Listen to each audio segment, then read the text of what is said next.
Ask America. Welcome to Aaron Ask America. On today's episode, I have a really good friend of mine. His name is Robert. I know him. I met him through church. We really hit it off in the realm of movies and TV shows where it's like, hey, I watched this episode this week. You watch this episode? So I was like, you got to come on here. Let's talk movies. Let's talk whatever and see how this goes. So, Robert, thank you so much for joining the show. Thanks for having me on, Aaron. Yeah, Appreciate no problem. I will tell you, you are the first minority that's been on the show. Wow. So we finally met your quota. It's like, You know, I was at the DEI, were knocking on my door, and I said, okay, fine, we'll get Robert here. But yeah, no, it was funny because I forget who told me, but somebody had watched, I think it was on Fire Resistant, where I was talking, and I was like, hey, who's watched this? And like, yeah, it's just a bunch of white people talking. And I'm like, don't worry. But they meant it joking. Like, they meant it joking. Yeah. Like, but yeah, so I forget, how long have you been going to Second Mile? it's been going about 3 years or so now. 3 years? Three, maybe getting on to 4. Everything runs together over time. I know. You So, yeah, because every time that Christy and I, or let me phrase it, whenever I talk about, because Christy's brain is a lot more organized than mine, but like whenever I start talking about Second Mile, I'm like, it's been 5 years Yeah. for us because like we came just before the COVID shutdowns. Yeah. We were there, I think, the first week in March, and then I think the second week in March they shut everything down. So And we came just after, Yeah. the COVID and everything. So it's probably either 21 or 22, somewhere in that range, because we were looking for a church, and we'd been going to Gateway for, 17 years. And Yeah. because they shut down because of COVID, we didn't want to watch online. And that's what got us out looking, and we'd visited some. And one of the youth had invited one of my sons to go to the youth, and so a couple of my kids started going. And it's the same story with a lot of us, Yeah. That's kind of what drove a lot of us there. And then we loved Pastor Todd. We started to really enjoy it. It was great to meet Pastor and Michelle on the first day, which doesn't happen in a lot of churches you go to. So it was really cool to go to a smaller church as opposed Yeah. to going to the mega church, that type of thing. for us, the church that we were previously going to was in the process of crumbling, and we were trying to figure out what to do with the little bit of youth that we had. And we knew, I knew of the Duns because my mom grew up in the church that Pastor Todd's dad pastored. And so I knew the family, so I was like, let's go visit. And like, I think just about with everybody, like Michelle's the gatekeeper, so like when we walked in the door, she, when she found out who I was, because my Uncle Tim is really connected to all of them, and when she found out that my connections to her, she immediately called Todd. And what was funny about it is like the church, like every summer my parents would send me to down to Houston to go to their church, so I have all these memories with his dad, all these memories with his younger brother Darren.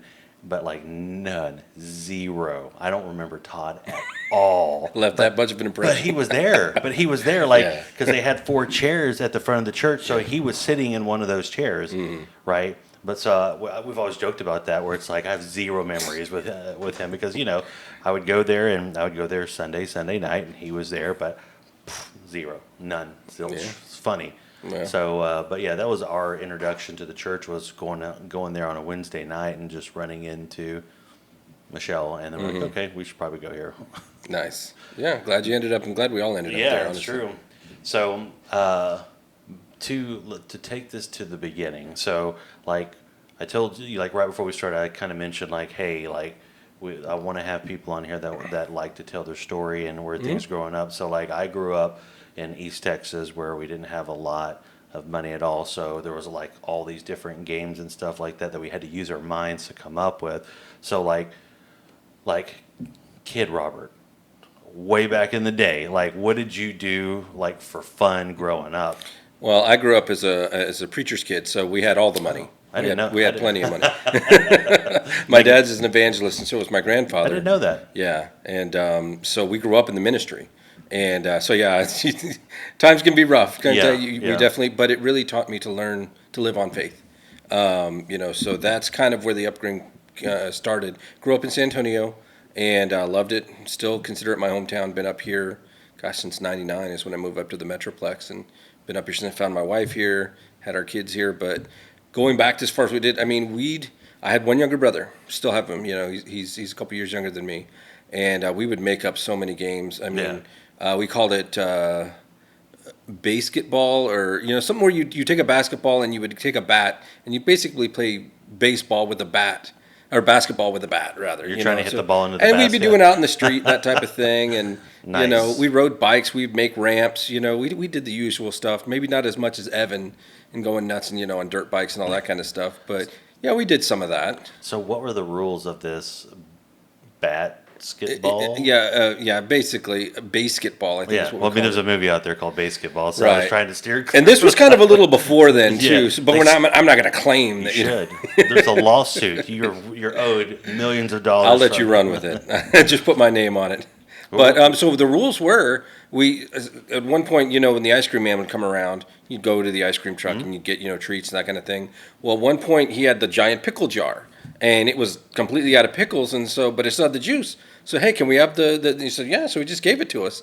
And so if you got out, you had to go chug some of the pickle juice.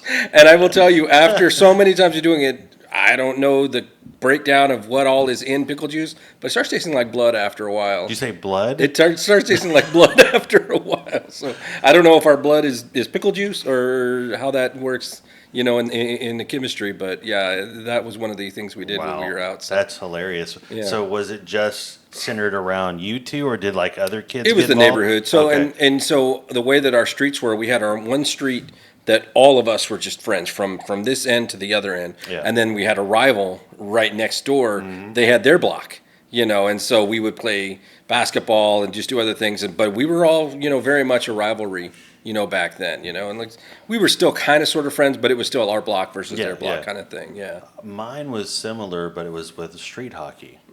So we had the street that I lived on, we had 4 or 5 kids that played street hockey. It wasn't the next street over, but it was a couple streets over where there was another group of kids that played hockey, and when we found each other, it was on. Yeah. So back to what you were saying, that's still hilarious to me. So you have, let's say, 4 or 5 kids. Yeah. So you would basically have one person that would bat, and then we'd all rotate. Yeah. So it was basically everybody versus the batter, basically, and it was about if you could get it out, that type of thing. So is there because you said it was it's baseball, but you're using a basketball. It was either a basketball or a soccer ball. It just kind of depended on who had what, who brought what. And it's an aluminum bat. Yeah. So did somebody pitch it to you? Yeah, you would underhand kind of toss it, and as it's coming, and I remember one day one of my friends went to hit. He hit the ball, swung and hit it, and it bounced back and hit him right in the head. It was we had a good laugh about it. I'm not sure he was that happy, but no, it was good time for the rest of us. That's one of those memories he never wants to relive because it probably had busted him up real good. So was there bases involved? Yeah, so the you'd have a manhole cover, and that would kind of be third, and each of the corners of the sidewalk, first and third, and second, So that's how you would kind of have. So you knew when you were running bases, where you were going, that type of thing. Just like when you play street football, you know, okay, this bumper is the touchdown line, the sidewalk will be out of bounds, those types of things. So yeah, you just kind of have to know where those markers are, and you play within those parameters. And of course, if you knock a moonshot over everybody, then you pretty much hit a home run, and somebody's running down the road trying to chase it down. Yeah. Thankfully, it wasn't a very busy road. So was it a flat road? Was there an incline or a decline? So if they hit the ball over, the ball. Thankfully enough, no, our street was pretty flat. Yeah, we didn't have to worry too much about that. Yeah. Yeah, because when we played hockey, there was a tiny bit of a slant. So if you were going this way and you hit the ball and it didn't, we didn't have goals. Our goals were spray painted on the ground. So if you didn't stop the goal, then it could roll down. Just keep on going. It would go down the manhole. Yeah. So we would have to. We'd put our hockey stick up underneath into where the water came in. Yeah. And prop up the manhole, move it over. Somebody would, not me, would jump in there, grab the ball, and then the game would continue. Gotcha.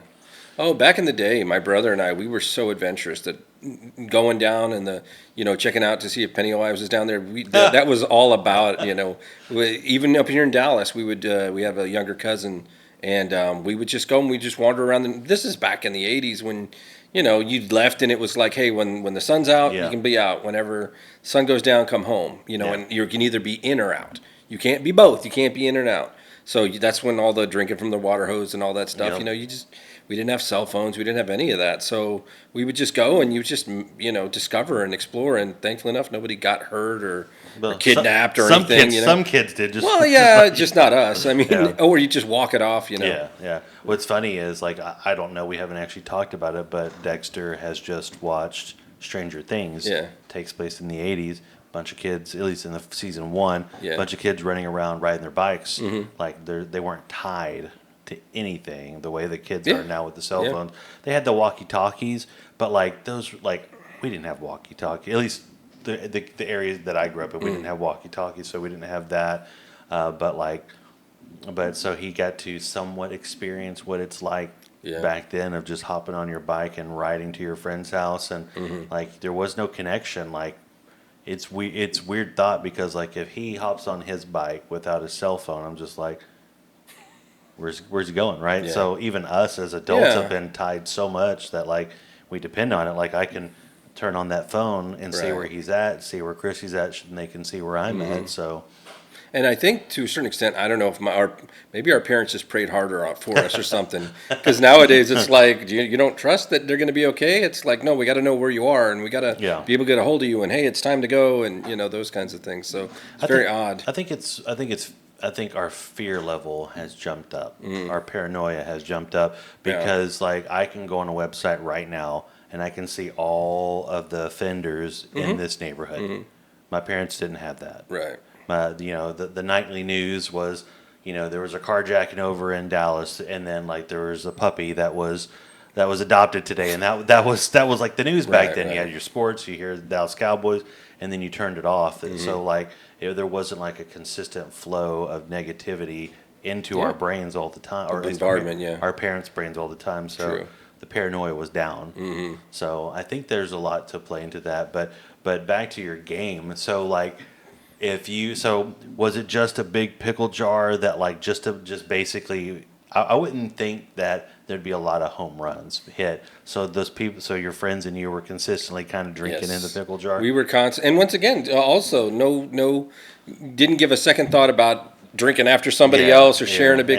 Everybody just time to go chug your pickle juice, and you just did it. That's always been a thing for me. I've never been able to drink after anybody, but yeah, no. I wasn't able to do that. Yeah, and that was one of the few random games. We would also do things where we would buy like toys from like the neighborhood kids, the ones that are younger. I remember we bought this, and I'm talking like for 50 cents, $1, whatever it was. But like one of those tractors, like the kids' tractor type thing. And what we would do is we would tie a rope to it and then tie one into our bike, and we would see how many kids we could drag down the street. And I mean literally, once you get going and you get enough speed going, you are literally dragging kids down the street because it is no longer on 4 wheels. And that thing kicks over, and then I look back because I was the one pulling at one point, and I just see the thing knocked over. I'm still pedaling as fast as I can, and you could just see kids hanging on and getting drugged down the middle of the street down in San Antonio. We didn't know any different, It was a lot of fun. Yeah. Yeah, it might not sound fun, but when you're doing it, it's a lot of fun. Well, there's lots of things that, like, one of the things I did when we lived in an apartment is there was a kid named, I forget his name, let's say his name was Josh. Like, he paid me 50 cents to jump off the second story. And I did it. I earned that 50 cents, and guess what? He didn't pay up. So, like, you think about those things and just dumb things you did, and you're like, yeah. Like, riding your bike out in the middle of the rain when you know that you don't have, like, I have scars, like, on the sides of my knees because, like, you're riding your bike, you're not thinking about anything, and then all of a sudden, like, you turn like you would on a normal day, but it's rain, so the bike comes up from underneath you, and you're sliding across pavement at that point. So, no helmets. Oh, yeah. No helmets. I'm trying to think if we did. I think we had a motorcycle helmet one time that was my dad's, and anytime we were doing something that was really risky, then we would throw that helmet on just in case. So we would build our own makeshift sled. We had a 2-story home, so my brother and I would make our own sleds that we would fly down the stairway, and you also had to turn at the last minute because there was a corner of the hallway that it was just encroached just a little bit into your landing zone. So if you didn't kind of veer off to the left, you were going to, and we never did, but once again, we would gear ourselves up and we would just going up and down that thing. And once again, it's amazing we didn't get, we got plenty of stitches. I've got plenty of stitches to show for it, but no broken bones. The only friend of mine that had pads and helmet was a friend of mine named Daniel. he's my best friend. He was the best man at our wedding, all this sort of stuff. And his mom would walk. Like, she'd walk around the huge block. She'd walk from their house all the way. But every single time he'd come down there and play, as soon as he would wear the pads until he turned on our street, and he would take them all off. And then, like, we're over here playing hockey, and then you would hear, Daniel! he's like, so he would skate over, and she would stand there and wait till he put on, because she had him padded up. It wasn't just the helmet; it was elbow, knee, shin, and then the wrist guard. So, like, if you fell, it would, you would scrape up against the hand, since we were playing street hockey. And she would wait till he put all of it on, and then she would go walk, and then he would take it all off again. And then right before he would leave, he'd gear all the way back up and then skate home. But yeah, it reminds me of the kid in the Christmas Story. Was it Randy? Whenever they bundled him up to go to school, and the mom's wrapping all the outer layers on him, and he's like, "I can't put my arms down." It's like it's exactly like that. What's funny is the last time he was in town, we kind of joked with her about it, like, and we were like, that as soon as you left visual, like, took off all the pets, and she was like, "No, you didn't." That's like, you can't ground me now, Mom. It's an interesting thing when you get older, because in life, sometimes you don't tell your parents everything as you're growing up, and you've got your secrets, but if I'm chatting with my friends, I'm letting them know, hey, I was racing my car this one time and ran it into a tree and blah, blah, blah. That type of thing. Yeah. And then I tell a different story to my dad.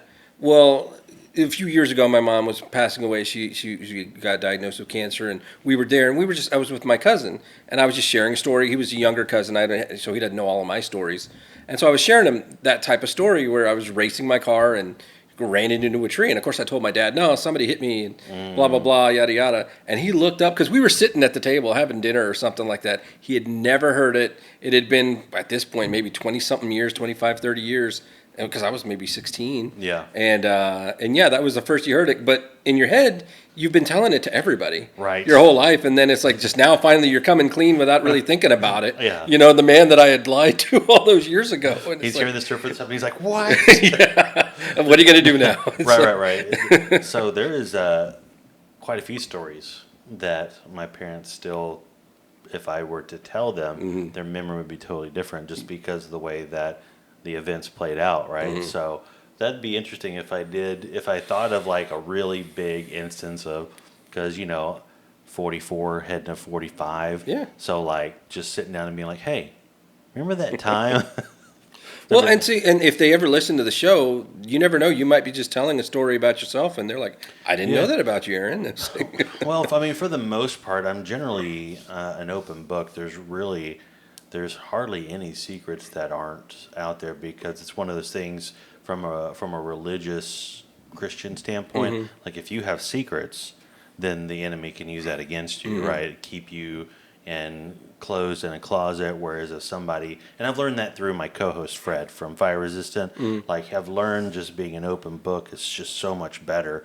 Now, are there certain subjects that, like, I'm not going to talk to Dexter about? Of course. Is there certain subjects I'm not going to talk to Elise about? Of course. But like anything else, like, it's an open book. Like, they know if they have a question about something that I'm going to be upfront forward. Like my cell phone that we use to film right there.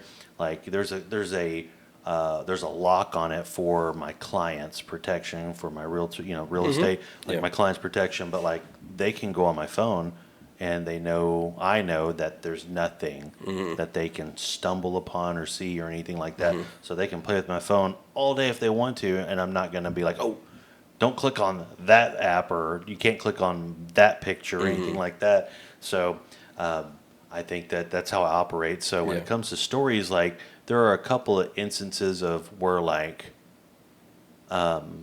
they may not, like, they know the story, but they may not. They don't have the full. They may not have the details. The like, there was one time, and again, it's not a secret. I have a 25-year-old, right? And so he was born almost right after I graduated high school from my high school girlfriend. But there was one time my dad came home, and she was there, and he didn't know that she was there. And he probably has zero memory of this moment where, like, I was freaking out, and like, I would, came in there, and there's this moment where he won't remember it, but like, he was like, "You look a little tense. Is everything okay?" And I was like, "Yeah, I'm just not feeling good today," or something crazy like that. But like for him, it was just a normal day. He got off of work, he got home from came home for lunch, and then went back to work. Yeah. For me, it totally just like jacked up everything because I knew that she wasn't supposed to be there. And here comes Dad walking in the door. It's like, my dad's here. Run. Out the window, but please. stuff like that, Right. like stories like that. But as far as like big, huge open things where like, let's say you wreck the car and your dad's like, what? Yeah. There's nothing like that though. Yeah. Yeah. And like I said, it's one of those things, like I said, sometimes for me, you get so comfortable sharing that with other people, but the people that you lie to sometimes, you don't always go back to and make them, hey, by the way, just so you know. Yeah. And I think part of that does come with age too, because it's like, I was 16, I made a mistake, I told a lie, this is, what came of it, that type of thing. And I try to take that and learn that as my own lesson to teach to my kids to say, look, you're going to mess up. You're going to get a speeding ticket at some point. You're going to fail to stop at a stoplight or something. Yeah. So just tell us and we'll work through it. I'm not going to, maybe we'll take the keys away for whatever. But, at the same time, don't be so afraid, because fender benders happen, things happen, and don't think that, because we watch a lot of shows, we watch a lot of movies, and it's just a series of mistakes that people make trying to conceal one thing that is significant, but they make it so much bigger and worse because of trying to hide that one initial lie. Whereas if you come clean and you deal and suffer the consequences that are there, you're not having to live with the guilt, of that going forward, and then also something coming up, as things do in time. Yeah, I totally agree. That's what the way that I've tried to teach my boys and Elise as she's growing up. It's like, hey, if you make a mistake, let's just deal with it and move on. It'd be different if you try to conceal it. Like you said, it could become bigger. It could become, because like there's the initial like, hey, I messed up. Yeah. But then if you hide it and you lie to me, then there's like this underlying lie that like if it comes out later, then now there's deceit with the mess up, so it compounds, and then you lose trust, and then those keys, instead of going away for like 2 or 3 days to say like, hey, let's calm the lead foot down, right? Because I got my last ticket, I was going 80 on the freeway in my Prius. Like, I'm sure the cop was laughing with Elvis. Dude, I pulled over a Prius today. He was going 80. Ask him where he was going. He said he was going home. But yeah, I totally get it. So, do you remember the very first, like, cartoon or TV show or movie? Because you and I share something that the other guys at church really don't. Like, you and I have seen an abundance of movies, TV shows, all that sort of stuff. But, like, is there something that you remember watching that was like, okay, because for me in high school, like, I wanted to write and direct. So I wanted to, like, I've written 6 full feature length films and a couple of first page TV show stuff. Yeah. Nothing became of anything, of course, or I wouldn't be here.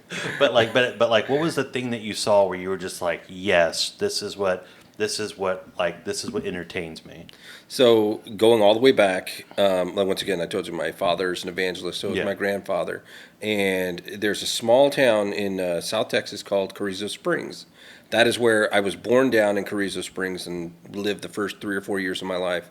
And we had a friend who owned a hotel. And when I say hotel, it was like a 3 or 4 story building that had once upon a time, in like one of the oil booms back in the day, it was something. Yeah. Now it was just an old decrepit building that was there, that our friend had said, hey, if you want to bring your families down here, y'all can live here. And I don't know what the setup was, but we basically made apartments out of this hotel, like different things. So my first memory was waking up in that hotel, in that apartment setting.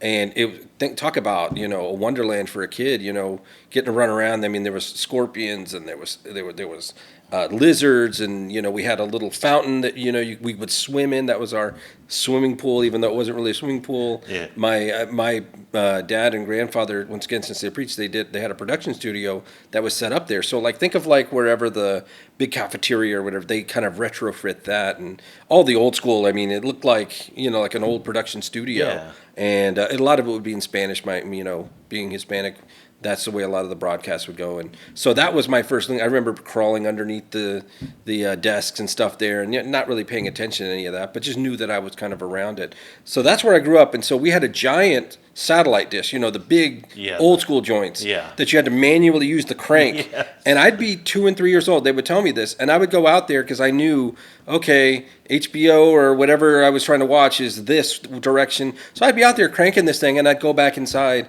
and I'd watch my cartoons. Of course, back then, Disney was huge. Yeah. I was all about watching Dumbo and watching those kind of Disney shows, and anything that was Disney I was kind of all about it. He-Man, I was really big into. I remember I found a He-Man sword one day on the street. It was one of those where it was like glow in the dark, like one side, and I only had the half of it too. Yeah, that was the other thing. I found it. I had the sword. Yeah, and I only had the one half. Like it was a two-parter, and I had that, but I still would run around and play with it. Oh yeah. That was it. So I had a little bit of but. So between the satellite and then we had, I think, Betamax and VHS. And, these are the giant machines, they're not the little, things that we had that eventually kind of came out with VHS. So, yeah, I would have all of my stuff stacked up and recorded, and, whenever I was ready to watch something, but I was the one running it. I was the one in control because my brother, like I said, he's about 2 years younger than I am. So he didn't have say-so back then. I was kind of the one in charge of the remote. I was kind of the one in charge of, picking what we were going to watch, that type of thing. And to this day, there's still a lot of movies that we share in common with my brother and things that we like together. But he still calls me, hey, what was that movie? What was that thing? And who was that guy? And, that type of thing. So, but he still got his own, a taste of things that he likes. But we have a lot of things that overlap because, you spend so much time. You have a built-in friend, when you have a brother, So that's where that started. I know by the time I got to San Antonio, like I said, about 4 or 5 years old, I was really into the Incredible Hulk, the TV show, the A-Team. Yeah, Knight Rider. Yeah, Knight Rider. So there was a lot of those that if it was on TV, Airwolf. Yeah, Airwolf. Yeah, if it was Saturday morning, cartoon, because that was the other thing back then. You had to know when things were going to be on, because it's like we didn't have, unless you had your VCR, you had no way of watching something if it wasn't on. So yeah. If you missed it. Yeah, you couldn't play it. You couldn't pause. You couldn't, let me just binge watch. There's no binge watching anything new, right. Back then, So, yeah, so I was very much on top of the TV guide, and, back then it'd be in the newspaper, and you could just kind of look to see what was coming up. And Fridays, the TV guide would come out every Friday.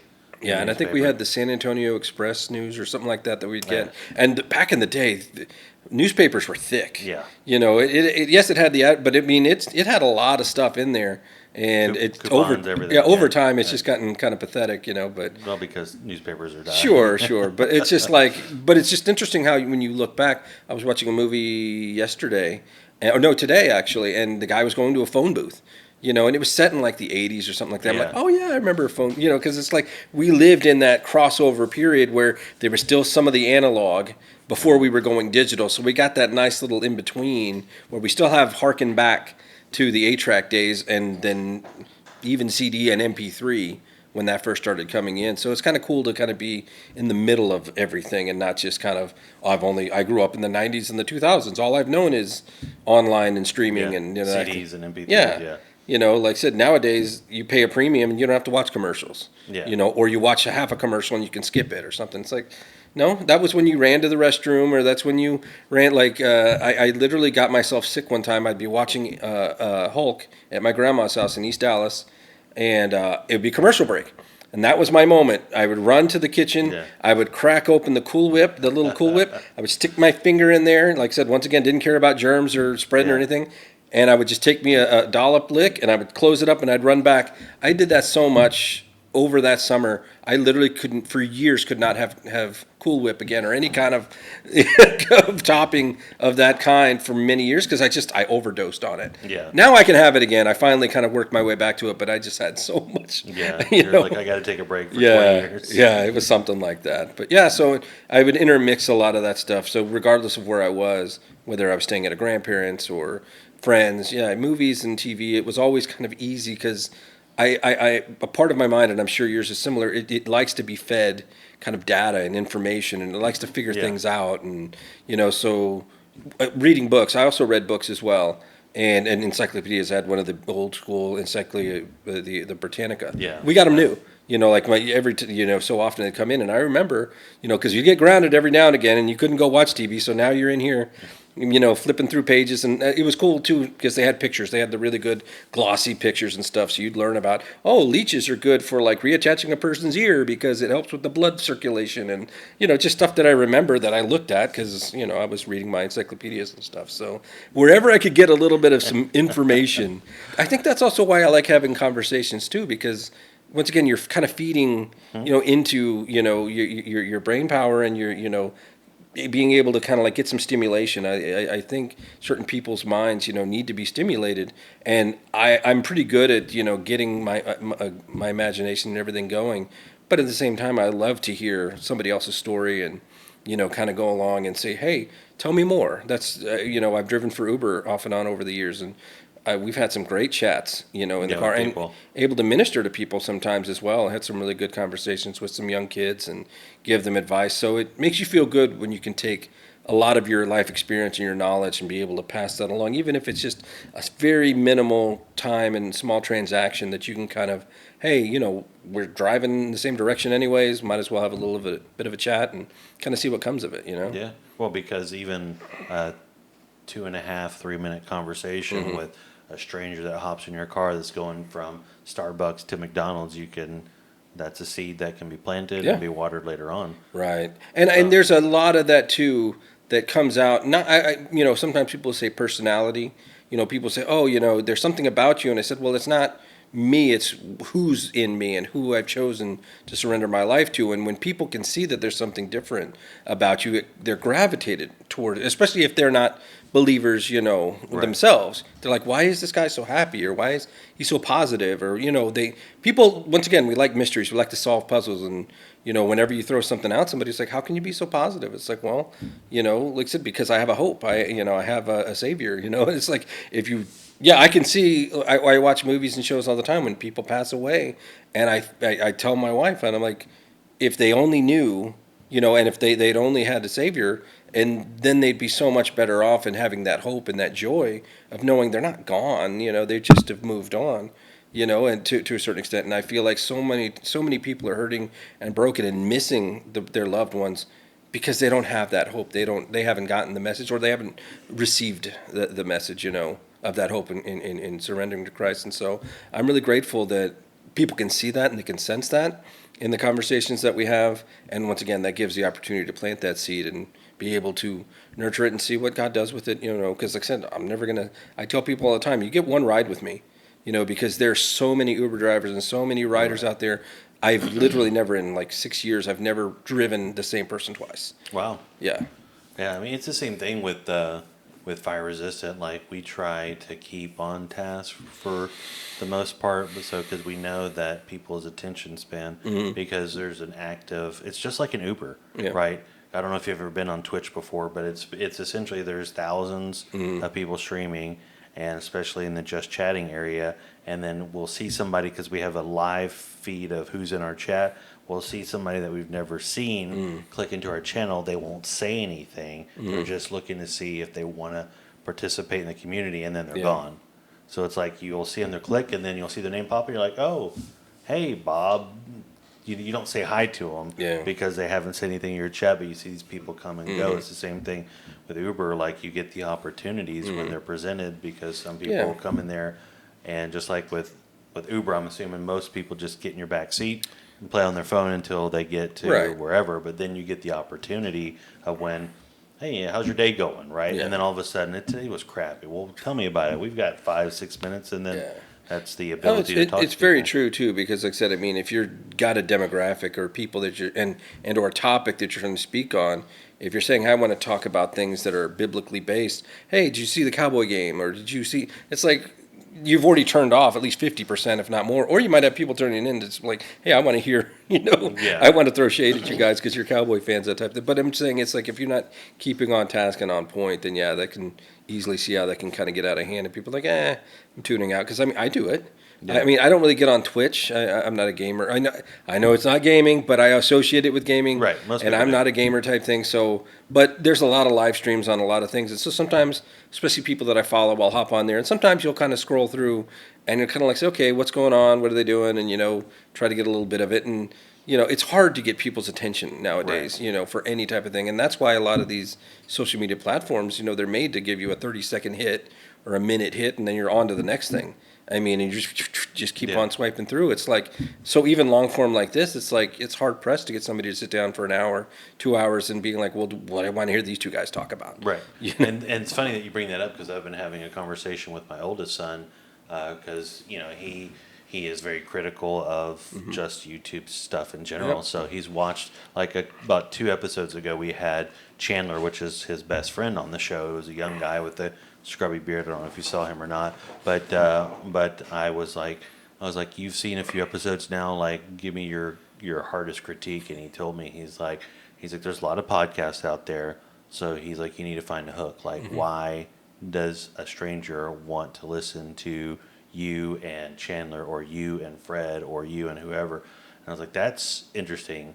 That's an interesting take that I didn't even think about because, like, for me, like, this whole entire Aaron Ask America thing is like, the goal is to get middle class people talking about their lives because, dude, the pickle or the baseball or basketball with the bat thing, that's hilarious for me because, like, I've always talked about the whoever drops 5. Like, my dad and my brother and me would throw the football to each other and we had this game, whoever drops 5, right? That, like, your story, you and your brother doing that, and then it expanded to the neighborhood kids and ended up drinking pickle juice. Like, that's funny, right? Yeah. It makes your story interesting. So, like, the goal and the hook for me is, like, for me, I didn't think bigger, but the hook for me is like your story.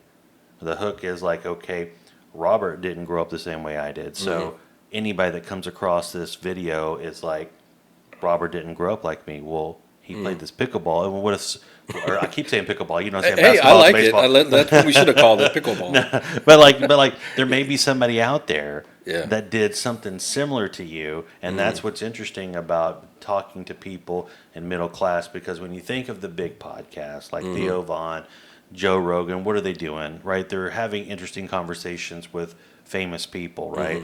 So what I'm saying is, like, you talk to middle class people, and then the goal is to show that we're all Americans, kind of similar experience, right? Yeah, because you didn't play street hockey, but you were playing this game with your friends. You weren't sideline killing like we were, but y'all were drinking pickle juice. So there was a consequence to being close to the sideline because then someone could check you into the grass. Whereas in your case, if you got out, then you had to drink pickles. Still out of punishment. You had to drink. There was always punishment involved. But back to, like, was there? You had mentioned Incredible Hulk. Okay, was that your favorite TV show? Like, what was your favorite TV show at the time? Era? Probably because they said, I mean, I didn't take into account the whole anger part. I didn't take into account of Bruce Banner, the transfer. You're just like, the Hulk is amazing. He's Lou Ferrigno is just this just giant man, and he could do these, jump really far, just had all the strength. And who doesn't want to be strong? I was a little skinny kid, so who doesn't want to be strong and do all this kind of? So I definitely, in a way, was definitely envious and saying, who doesn't want to be incredible? Right. And who doesn't want to be big, buff, and strong? But that's where it started. And of course, everything. Over time, you start to get into different action films, and Jean-Claude Van Damme was huge for me in my growing up. And you look, I want to do that. I want to be able to do the splits and do all the, and have the abs and do all that kind of thing. And of course, when you find out what all it takes to do it, you're like, maybe not. The goal is, I still want to be like Jean-Claude Van Damme, but like Jean-Claude Van Damme in his 70s. He's still in pretty good shape these days, though, if you've seen him. But so I mean, so things would progress into that. I mean. And I think it's interesting because, like I said, we all have the same access for the most part, I think, to programming and networks and stuff like that. So if I could see it in San Antonio, you could probably see it to a certain extent over there. Just like if you're in California or on the East Coast, whatever, it's always there. So that's why I say we have a lot of similar as a whole, if we came up in the same era of saying, hey, I remember seeing this. I remember because it was everywhere. Yeah. Most markets would, get onto that. But we don't realize that. You're just watching stuff, and you almost feel like you're the only one. Yeah, because when you said He-Man, like that always warms my soul because like if you look, there's Skeletor over there, there's He-Man over there. If you go into the room on the other side of this wall, there's like a He-Man Skeletor Funko Pop. Like my parents bought me the He-Man plastic Halloween costume, so that glowing sword that you said you found half of. I had at least I got the glowing side. Could have been worse. Yeah, and but so you saying that you grew up in San Antonio, you had a love for He-Man. I'm over here in the middle of East Texas. Like I love G.I. Joe. I remember having the lunch boxes. I loved watching those guys do the thing. I remember back then too. We can talk about a little bit. I was into wrestling. Back in what I would consider my heyday, because I didn't grow up with Ric Flair was a thing. But in that era, it was Sergeant Slaughter, and it was still Incredible Hulk, or a Hulkster, Incredible Hulk. What? He's in everything. So let me ask you this, but let me stop you before we get to the wrestling thing. You said you were a big fan of G.I. Joe. Yeah. Did your heart break? Did you see the movie? I saw one of the newer ones, but I don't know the animated movie. I don't think I watched the animated movie. You never saw the animated? I think I might have missed that with one. Serpentor, where Duke took a snake to the heart. You never saw that? No, oh, my goodness. That probably would have. It's like watching Old Yeller. If I'd have seen it. So what I learned later on in life. So there was just like with Transformers, because they had Transformers, the movie where they killed a whole bunch of people to make room for new toys, right? Yeah. Well, they didn't kill a whole bunch of people in the G.I. Joe movie, but Duke was taken out of the movie because he got hit in the heart with a snake. So this is what I found later on. Like what they did is they tested the audience at the very end of the movie. Spoilers, when they defeat Cobra, right? Yeah. When they defeat Cobra, like someone takes a call that says, "Hey, Duke survived," and instead of everybody cheering, like everybody was super sad because the original ending, Duke actually died from taking the snake in the heart, and you're just like, what? Yeah. Like, who thought that was a good idea to kill the main character? But that was also indicative of the time. Back in the day, all our heroes would die. Well, Optimus Prime was killed too. But so I would tell you, just because you love G.I. Joe, to go back and watch that movie, because they brought this guy Serpentor in, if I remember that's his name, but like he took out Cobra Commander, and you actually got to see what Cobra Commander looks like underneath his metal mask. It was a wild cartoon. It was very bloody for it to be G.I. Joe, because in the week-to-week episodes, everybody would shoot at each other and nobody would hit anybody. I think I think you and I have talked about this before about the ratings back in the day. Like PG wasn't. It's like more PG-13 back in our day was PG. So it's like we would end up seeing a lot more or get a lot more things that possibly shouldn't be allowed. But my parents showed me movies that, like, I jokingly, and I think I've said this on this show, but like my dad, I don't know what he was thinking, other than he just did not know what was in this movie. But he showed me Robocop, and Robocop was extreme for the time. It is time for you to go to bed. Alexa, stop. That always happens during the show. It's funny. Anyways, so I don't think he knew what was in this movie. And you've seen the original Robocop, right? So like the scene at the very beginning where the Ed 209 shoots that guy, and like, because he put the gun down, he did what Ed 209 was supposed to do. So but like I jokingly told my dad, I was like, that Robocop ruined my childhood, right? So I have this really epic picture of my oldest son standing in front of one of the TVs, and Robocop was the background. I had paused it, and he was like that, and I was like, another generation ruined. Yeah. But all back to what you were saying is like, I don't know. I mean, Robocop was still rated R, but maybe my parents just didn't understand at the time, because like, if you remember the movie, the Jean-Claude Van Damme movie called Nowhere to Run, like I saw that in the theaters. And just like every other action movie of the 80s, there was action sequence, there was the dame, then there was the nudity, and then there was the ending of the movie, the climax of the movie, and then the credits, right? Yeah. So like, I don't know why I saw Nowhere to Run whenever I was a kid. So I think this was almost just like I talked about earlier about your outside or your inside, and parents have no idea where you go. it was also like, all right, cover your eyes. As soon as anything, so we'd all watch the movie, whether it's at home or at the theater, they would just say, cover your eyes. That was always the thing. So that's how you could get away with taking your kid to an R-rated movie. Say, hey, just cover your eyes. Yeah. All right, it's over. Go ahead, you can look now. Because I literally went with my parents and some other friends from another church, and we saw Double Impact. Oh wow! And, okay. And so once again, we Another get to Van Damme that. movie. We get to Yeah. that scene. Yeah. You know the whole. You know, he's thinking, Yeah. oh, my brother's with my girl.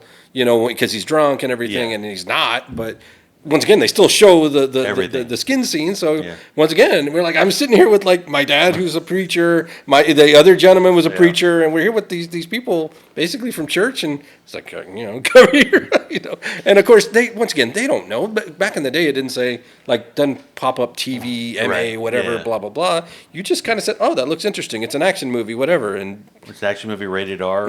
Yeah, but again, people were connected to film and stuff, but I guess not to the fact that they understood the formula. The formula of like the '80s action, mid '90s. I think was, part of was it that. too is that. Sorry to cut you off, but I think part of it too is that the thought process was a lot different for our parents as well. Because on the one hand, they would take you to a rated R movie, and they would say cover your eyes, and then on the other hand, growing up Christian, they're like, hey, don't watch the Smurfs. You're not allowed to because it's got Yeah. magic in it. Yeah.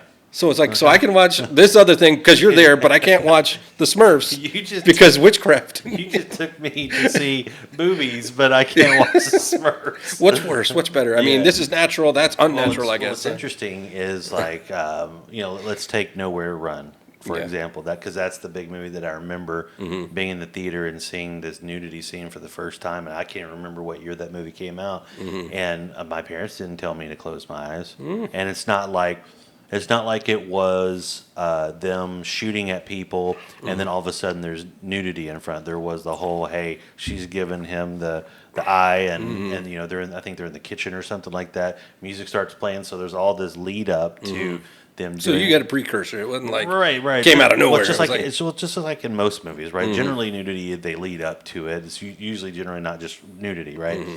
So like they could have told me, hey, close my eyes, or my mom could have like grabbed me and pulled me into her and say, you don't need to see this. But no, there was nothing said. I remember in the theater being like, what is that? So like for me, like when I've shown Dexter movies that and even Brett, when like, so let's use the biggest movie that I think I've shown him with that stuff. Let's say like the first Deadpool movie, right? So he wanted to watch it. He hears all kinds of all kinds of profanity at school, but I've always said I don't want to mess with his mind. So like, you know, there's a big sequence between him and I think her name's Vanessa. I made him leave the room during that whole thing. I even fast forward because I personally don't need to see it again. Fast forward it, said okay, it's over with, and then there's another scene later on in the movie where there's they're at a gentleman's club. I paused it. He left the room. I fast forward through because again, I don't need to see that either.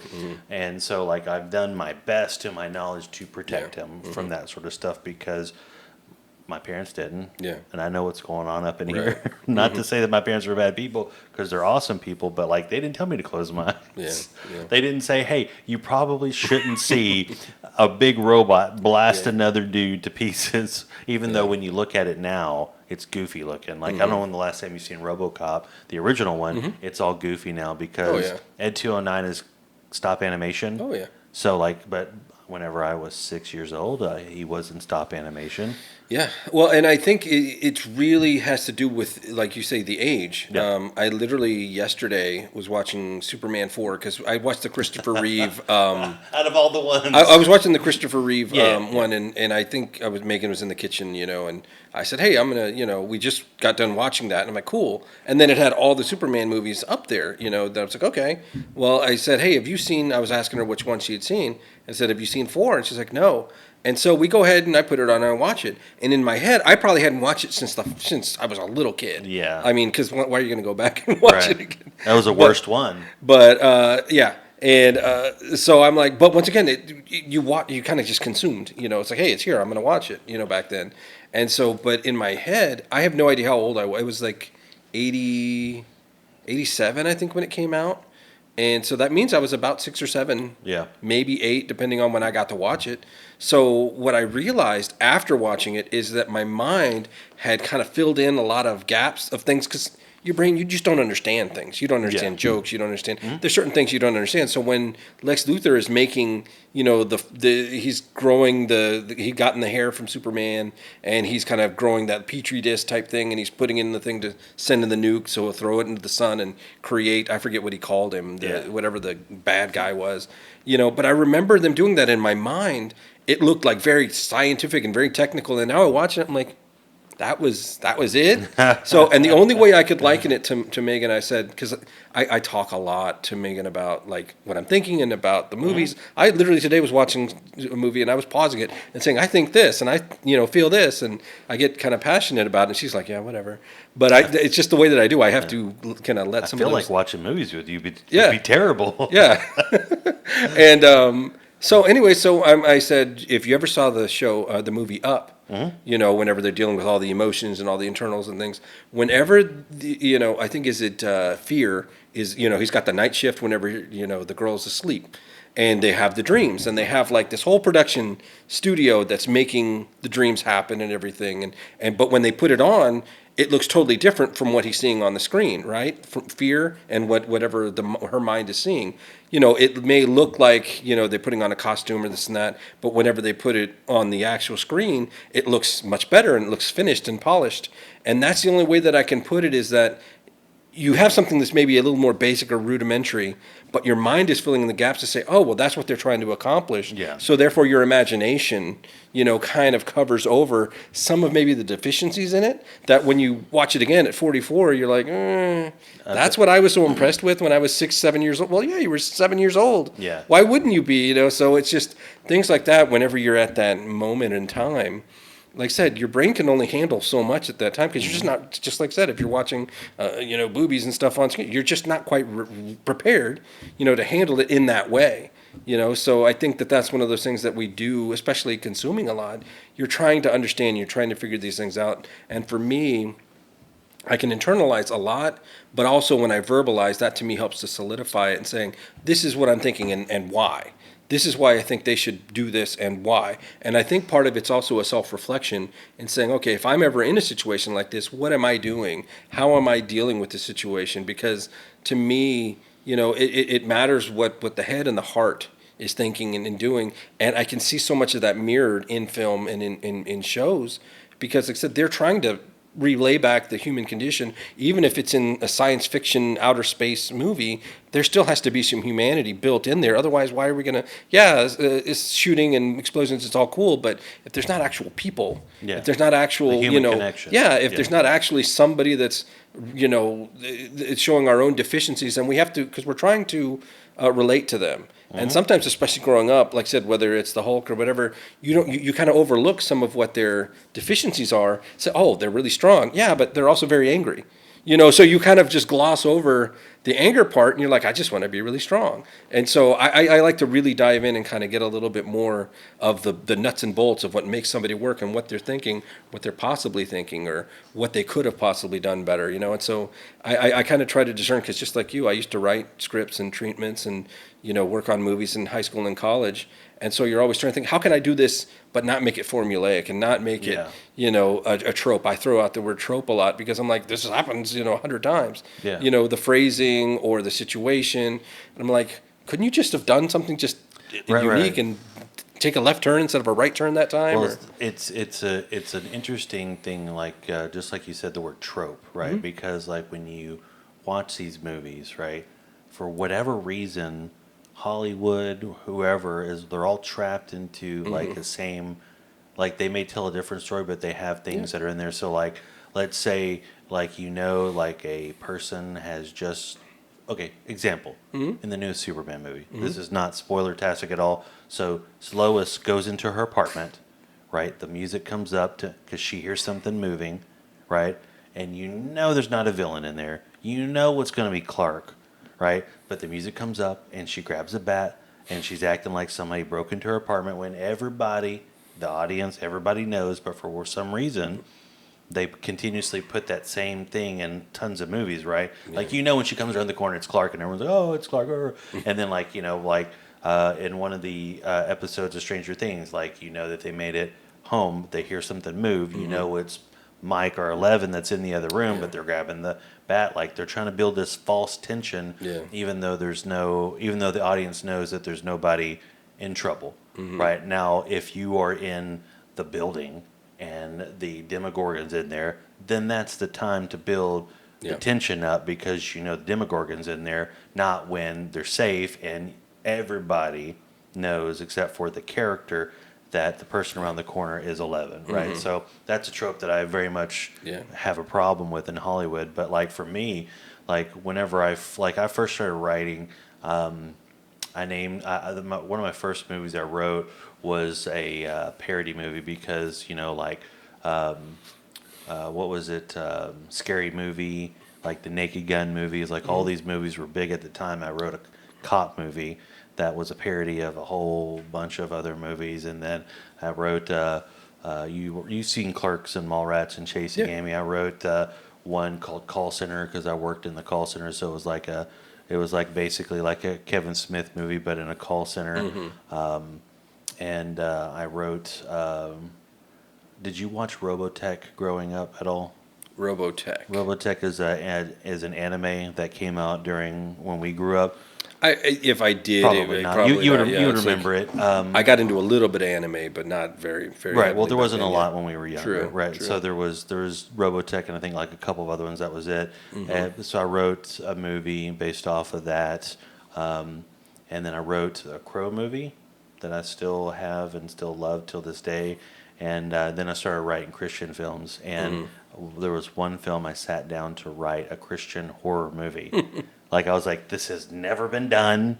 Right. Well, And, at the time that I sat down to write it, and I don't even think there's been a Christian horror movie now. Yeah. But like I sat down to write it, and because I had this vision in my head of this dark figure chasing these people through a forest, right? And the people that it was chasing, they had something that he wanted, and they were trying to get away from him because whatever they had was protecting it. So I used that. That was like the opening sequence, and then like I kept on expanding it to what it became. And like the closest thing I did was, have you ever heard of JC Films? So like I got involved with the Dallas chapter, and I got to not meet but actually talk to. So JC doesn't mean Jesus Christ Films. It actually means Jason Campbell, which is the owner. So I actually got to speak to him about the movie, and I pitched it to him, and then like hasn't been made. Hasn't been made. And he's like, well, what is your goal with the movie? I'm like, here's what I want. I was like, if you read this script, like, because I pitched it to him, I told him what it was. Like, I said it was written low budget. Like, there's like 7 locations, and most of them can be shot in like my house. Like, my house could be a primary point of the movie, right? Because that's just the way that I wrote it. And then I was like, but I want, like, if you like this, I want you to take the script and give it to one of the chapters that's actually producing films, and just throw my name on it. I was like, I don't want any money. I just want to see this thing on film, just to say that I did it. But I tried not to put any sort of tropes, any sort of like, because for the longest time, and I think you agree with me on this, or you will agree with this statement, for the longest time, Christian media has been hokey, very, very, very hokey, very and Hallmark, like, yeah. So like people would say, "Oh man, have you seen Fireproof?" I'm like, yeah, I have. I have seen Fireproof. Have you seen Courageous? Yeah, I saw Courageous. Have you seen War Room?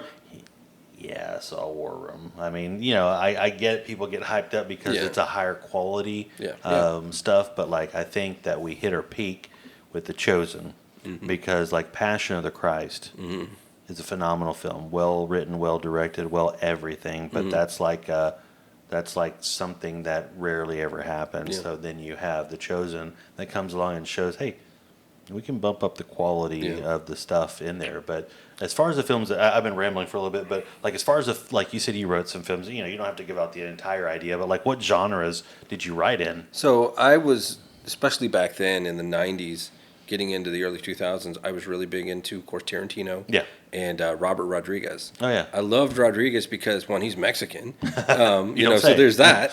But he was very much about guerrilla shooting. Yeah.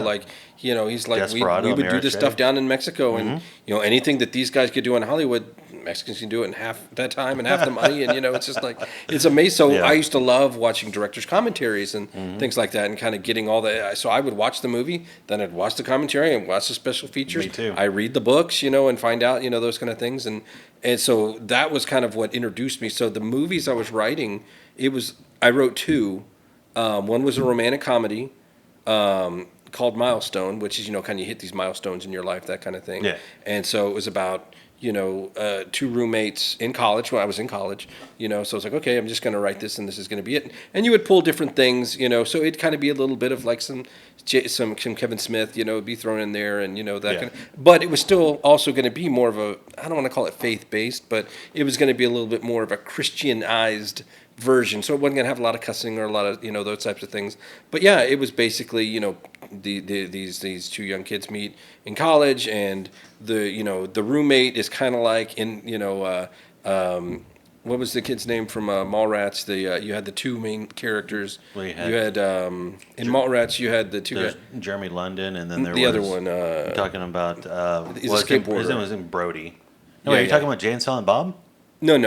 The actual Mallrats, like I said, so you had that antagonist, that person there that would always kind of goad you along a little bit, and Yeah, Brody just was was- kind of down for a it was good time. Jason Lee. Jason Lee. Yeah. And so it was kind of thinking in that vein, because he was basically kind of a kleptomaniac in that every girl that he would date a lot of girls, and he would always steal something, from them. And it was just like a hairbrush, or it was Yeah. nothing like significant, but it was just kind of a little memento that he would keep. And that was kind of one of the things. And I would have this collage cut of like all of these dates that he'd go on, and then the pile of stuff would kind of slowly get bigger. And It seems like a creeper film. that's a horror But movie. that was kind of like the offsuit. That was kind of like one of those You kind of wrote like a just horror feel- movie, wasn't it? I literally, had where they would go to a play, and I would do this like one act play, but it would be shot in a public bathroom, and so.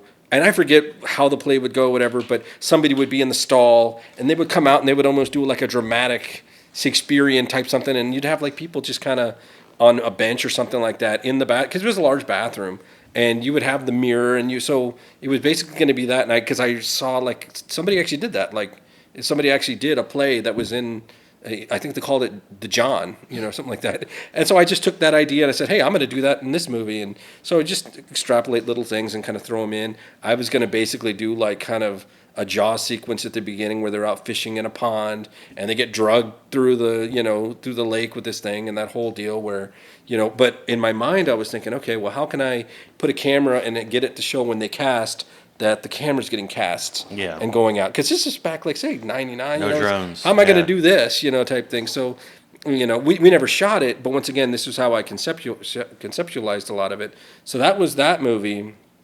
Then I met a senior there that I actually pledged a fraternity with, and he was part of, and he had to do his practicum. He was a senior. And so I said, hey, I've got this treatment. We can work on this and we can make that for you, because he didn't have anything. And he has to turn in like an hour, or I forget how long his final project needs to be. And so that movie was called Troubleshooting. And once again, I was taking the whole El Mariachi, Desperado type thing where I had this hitman, who goes around and kills people, but also he grew up in the faith and he was supposed to kind of come to Christ throughout it. He also played the guitar, that kind of thing. And then, and then, like I said, so a descendant of Wyatt Earp is in the movie, and he's the one that's chasing down, the hitman, that type of thing. So I had this whole monologue, they're sitting at a bar and they're talking about it, and he's wearing this bullet like around his neck, saying this was the last bullet in my great-great-grandpappy's, peacemaker, the last bullet that he didn't fire was, and that's the one, and he was telling the story. And once again, I just love Tombstone. That's my favorite movie. So I'm just like, I wanted to include, what I knew. Yeah. And so You're that's what we supposed to did. take So what you yeah. love, yeah. So we were able to do that and put that together, and he passed and graduated, all that. But, so those were the kind of things that I was kind of into, and directors, and I really loved camera angles back in the day. And nowadays, you can do everything. But back then, stuff was still kind of, the 90s was kind of really revolutionary for like for independent films, I was really big independent film. I used to love going to Landmark and Magnolia over in Dallas and watching the midnight movies and We were probably there at foreign the same time, films and going and watching them because it's just like I enjoyed it. Growing up in San Antonio, there might have been it, but I didn't know where it was. Right. I came up here and it's like there was all of it.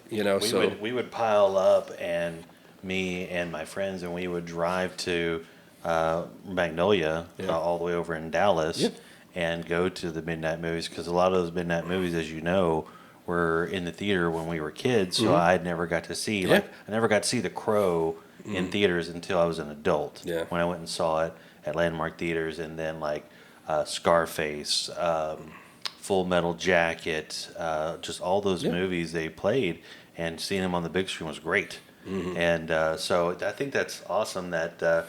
I don't know if you know this about me, but like my dad's whole side of the family, my grandma was a full-blood Mexican. So like she showed me, like, the main reason I know I eventually would have gotten to know Robert Rodriguez, but like she showed me his films because she was a big movie person too. Yeah. So like she introduced me to El Mariachi, if I'm even pronouncing that correctly, and Desperado, and I was like, oh my goodness, this is like Desperado is one of my, like, the action sequence when the gun.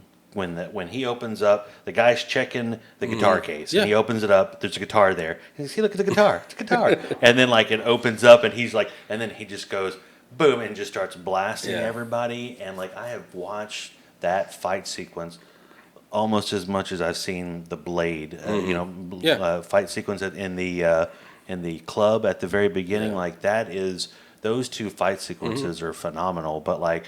I fell in love with Robert Rodriguez pretty early on because I saw that movie when I shouldn't have, because Selma Hayek, right? That's when my love for Selma Hayek began too, right? So, but like I saw that movie, and then when it came out on DVD, then you watch the commentary just like you were talking about, and you hear how he basically took $1 and just stretched it as much as he could, like he talked about, and I know you know this, but people may not. But like, there's a sequence where there's a guy that's shooting at him, and then he shoots the fan, and it falls on the camera. Well, that was him. He was filming it, and the fan fell on Robert Rodriguez. Like, he wanted that shot so bad. He's like, just drop it on me. Yeah. And they dropped it on him, and like that's super impressive. Yeah. And then when you see what he did with El Mariachi, like before that, where like when you're watching a movie, you're not looking for the same person. Yeah.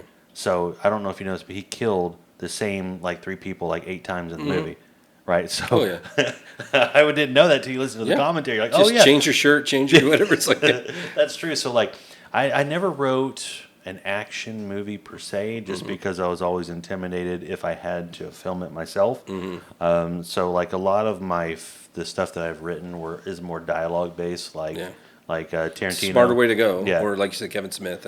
So for the way I looked at it is, the way that I wrote was, and still do actually, I write it in a way where I can film it in my life.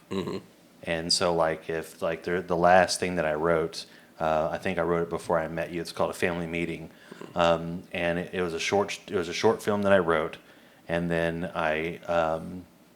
I gave it to a local film festival, and they nominated it for best short, and it didn't win, boo.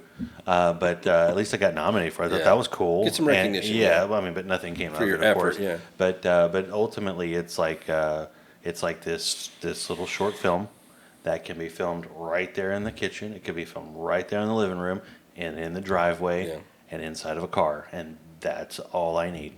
Right, that's the way I wrote it, because like I was like, hey, if I ever get a wild hair, and I get like, if I find out that now I know that you've written and directed something, I'm like, maybe we can get Robert involved, or maybe we can get the thing filmed. I think it'd be cool. Yeah, because Blair at one point, I don't know if he's still pursuing acting at all, but like he wanted to be in film, or like even if we got some guys together and just goofed off 2 Saturdays in a row and filmed something, I think that'd be cool. You have so much access and availability now.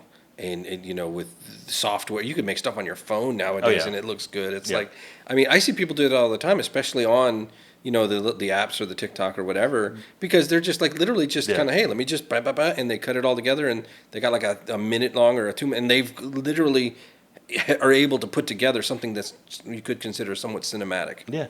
Well, I Yeah. mean, the thing is like, the two main cameras are Pixel 7s, right? And you had kind of mentioned that, like, you said the quality looked good, and I was like, just phones, right? The Yeah, yeah. phones.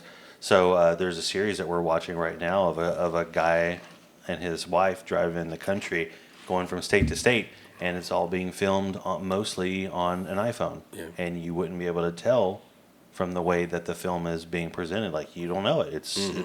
So like anybody, that was one of the things that I told my oldest son when he was talking about trying to build a portfolio, because at one point he wanted to be like dad and try and write stuff and film it.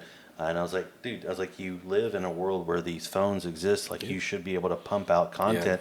Like, even if it's just short, like especially now with Chat GPT and everything like that, you can have Chat GPT write you out, like, write me out a short film, 10 pages, 5 characters, name it whatever you want, and this is what I want it to do, and write it out just to get something out there, right? So people could do it if they really wanted to. Yeah. But back to, like you had mentioned, so is Tombstone your favorite film of all time? That's all time. Yeah, like I said, it's one of those that's just, one, you've got the acting. You have Kurt Russell, amazing.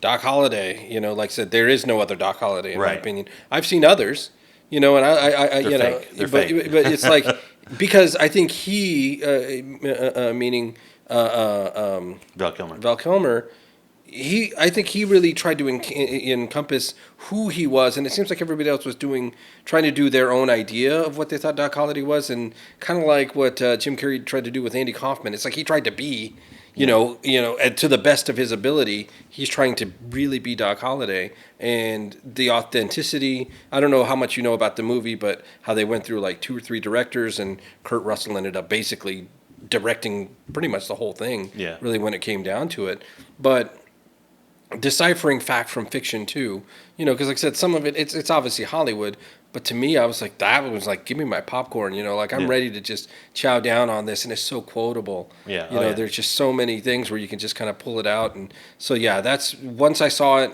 and it just kind of just stuck. Now I'm like, hey, my favorite Western, Tombstone. My favorite movie, Tombstone. It's like it's already there. It's all wrapped up in one. If you want to go branch off other things, sure. I've got other things I love. Big Lebowski, love. That's another one that's way up there for me. Actually, my 9th or 10th grade economics teacher recommended it to us in school. I'm like, and he was a square old man. Really? And somehow or another, I forgot the reason why he told us to watch it. Recommended it. And so I watched it downstairs at my parents' house in San Antonio. I was maybe 16, 17. I was dying laughing. I was screaming into my pillow, like the Marmot scene in the bathtub. I'm like literally having to scream into my pillow because I don't want to wake everybody up upstairs for me watching this, on VHS downstairs. And I loved that movie. It was great. So I just showed Dexter Tombstone for the first time not too long ago. Yeah. I'm pretty sure he enjoyed it. I'm not sure. Did you enjoy it? I loved it. He loved it. And the thing about it is, like, thing about Tombstone is, like, there was one scene that I was waiting for him because Dexter's like a slapstick kind of guy. Mm-hmm. So I knew he would love the scene, and I want to say that he really enjoyed the scene. I wouldn't say that he loved it, but that scene with Billy Bob Thornton, where Wyatt Earp kept slapping him in the face. He's like, he just slapped him. What are you going to do about it? Slap him? Why don't you pull that, we call it like a smoke wheel, and let's roll that smoke wagon and see what happens. Yeah, and he just slapped him, and then like about 45 seconds later, he comes out there with a shotgun, and he's like, hey, this is what? You're Wyatt Earp. Yeah, you can put that shotgun. I didn't know it was you, Wyatt. But yeah, as far as quotable, that is a very quotable movie because, like, even now, like, sometimes when someone's like, all right, we'll see you later, I'll be like, bye. Or, of course, I think out of all the things that I think probably quoted the most is I'm Your Huckleberry, right? Mm-hmm. Everybody still quotes that. Though, and Hell's Coming With Me is a good one too. But I remember seeing that movie, and like, what's interesting is I've watched the movie several times, and just recently with Dexter, and it'd been a huge time between when I watched the movie last and when I showed it with Dexter. That scene with Doc Holliday and Wyatt Earp, when Doc Holliday's dying, hit you harder now than it has ever hit. when he was just like, if you ever love me, then leave me. I was Yeah. just like, oh, that's so rough. And I don't know why it didn't hit me before, but like it hit really, really hard. And the other line in the movie where the guy was like, he's like, heck, Doc, I have a lot of friends, and he's like, I don't. Mm-hmm. Like that was Oh, yeah. rough. Mm-hmm. That was rough because he had alienated everybody. And what is interesting about it is, since it's your favorite film, like I don't know what happened to his girl.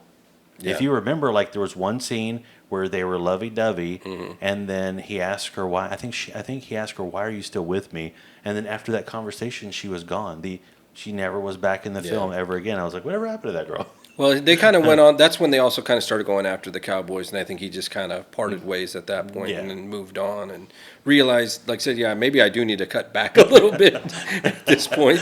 But to his credit, like I said, he wanted to live as much as he could because he knew that he was on borrowed time anyways. Yeah. So he's like, he already knows he's got this condition. It's like, why try to have this boring existence and try to prolong it as opposed to let me just live it while I'm here. Live it till I die, yeah.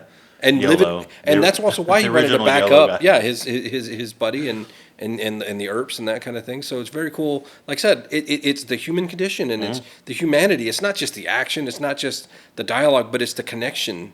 Like I said, to see. Yes, it's about the friendship that they have. That's a big overarch of the thing. Yes, there's the whole love triangle, that's going on with Behan and, I forget she played the devil, it's like that type of thing. But and everybody played their role so well. There was no weak link, in my opinion, in that movie. That movie is an example of a movie that's firing on all cylinders. Yeah. There's And it stands up to this day. Yeah. That's what's interesting about movies that still stand up to this day. Like you just heard Dexter say he loved the movie because it connected with him. Mm-hmm. It still connects with the audience. Yeah. It was shot practically, right? Because there's no reason to put any sort of CGI in it. So there's nothing that has to be like, when you go back and watch Transformers, the first Transformers movie, the Michael Bay one, the Transformers look stupid now because we've progressed past that technology into something better. Whereas Tombstone was shot practically. So everything is natural. And everything shows up natural. The acting, there's nothing. So, like, when you sit down and watch this movie, it is what it is. And it helps that it's period, too, because it's like, if it was in the 80s or in the 90s, then it could still be a good movie, but you're still going to, why is their hair like that? Or, why is their clothes? It doesn't quite fit. But if it's a Western, it's like, it's fitting exactly where it's supposed to. There's nothing odd or awkward about it. So, yeah, it's definitely my go-to. And I love, Westerns. I love military films. There's not many genres other than I don't do a lot of horror anymore. Once upon a time, you kind of, it's almost like you dare yourself. Well, let me see if I can watch this. But then it's like, and we've had this chat, I think, before. It's like, we don't always realize what we're consuming or what we're opening ourselves up to. Yeah. Whenever you're watching The Exorcist or The Omen or something like that. And it's like, oh my gosh, what have I been consuming? But when you're, that age, you're just, hey, I don't care. I'm just, what's next?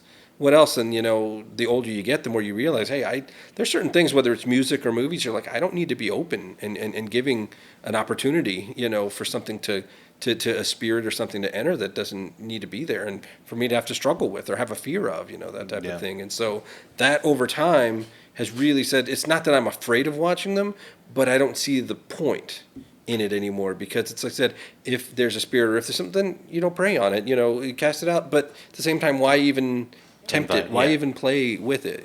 That's kind of where I kind of draw. So, like I said, some of my kids are like, "Hey, I want to watch this movie." I'm like, I get it, because once again, it's just like you're trying to test your limits, and but it's like, why do you need that? And like I said, there's scary stuff, and I'm like, okay, let's watch this scary movie because it's not going to be quite to the point of. I watched Hellraiser and I watched all those other ones that you're not supposed to probably watch, but once again, it's there, it's available. You're just going to see why. What's the big deal? Yeah, well, I think the thing about Hellraisers, I think the difference between like let's say Hellraiser and like Jason Voorhees, like Jason Voorhees is like this character that doesn't really like. There's no, I mean, like you can say he's demonic because he's going around killing people and he raised from the dead to kill people. Yeah. But Hellraiser, it kind of parallels the spiritual realm of where we reside in, right? Yeah. So Freddy Krueger, don't care about that, right? But the thing about Freddy and Jason and all that sort of stuff, they fall into the here's a killer. here's some nudity, here's a killer, here's some nudity. Like, I don't need any of that in my brain. I have enough of that in my brain. Yeah. I don't need any more. So I usually don't go down those routes. But like, but as far as the last horror movie, I can't even tell you, other than potentially It. Like, I couldn't tell you the last horror movie. Now, there are certain people that do horror and things well. Ethan Hawke. I think I saw him in Sinister, and Okay. that was some time ago. And ooh, That was a long time that ago. was just. I mean, because once again, it's almost kind of somewhat reality based. So you're watching it and you're like, geez, it's like, and the whole thing is like it's a spirit or a demon Yeah. that kind of like takes children, and takes their soul or what, that type of thing.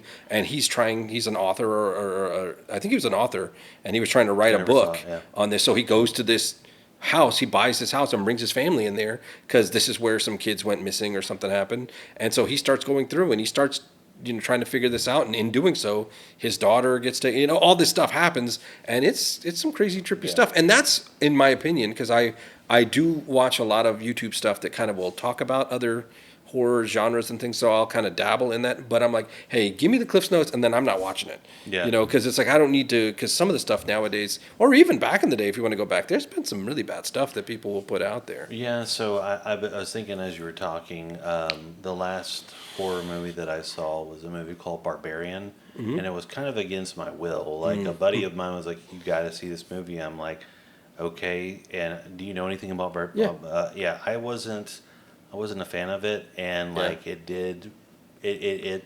it was disgusting. So like, to me, like, I don't like to see like disgusting humanity stuff, and Yeah. that's what that is. Like, the last straw for me when it comes to that sort of stuff was Rob Zombie's movies. Like, and I'm not even talking about his Halloween movies. I'm talking about The Devil's Rejects. Like, that's one of those movies where you're like, that's just humanity. Like that. Like, that's that's the disgust of humanity, and I really don't want to mess with that. Even though I did meet Captain Spaulding before he died, I have a picture with him. But moving on from that topic real quick, who is your favorite director of all time? Director. Ooh, that's a big one. Because you kind of threw. If you have to think about it real quick, I'll tell you mine. I would probably say, and only maybe because of the body of work, and it's more recent, would be Christopher Nolan. Dang it! I was going to say that. Because just so much. I mean, I'm a big Guy Ritchie fan. I Yeah. really love Guy Ritchie. He's tripped up a couple of times. I watched that Fountain of Youth the other day, and Yeah, that was your take on that movie. I haven't I have it, and I was, because it's got John Krasinski in Yeah. it, and my wife loves John Krasinski, and I was like, hey, John Krasinski's got this new movie out. You came in there, it was like horrible, so I was like, let's stop talking about this movie. So we yeah. never It's like watched it. what was that one that Dwayne the Rock Johnson was in, where it was like the Jungle Ride or Jumanji? No, the Jungle, like when they went on that jungle boat or whatever it was. It's called like, the Jungle Boat. Boat. Jungle I Boat. think it was called Jungle Boat. Think of that. To me, that's what comes to mind. I didn't watch it, but I would almost liken it to that because it's just kind of a little too corny, Yeah. and I kept waiting for the Guy Ritchie magic to come out, and No way. you It know, would and never come out. It just didn't come out. Yeah. I was waiting for You were waiting for Brick Talk to show up and be like, something. You need to fear anybody that's Yeah. got pigs.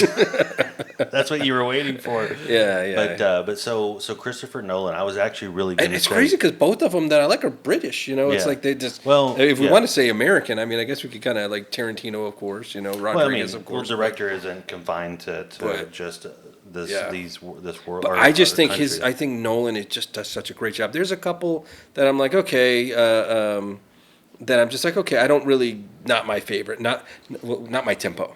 What did you think? What did you think of Tenet?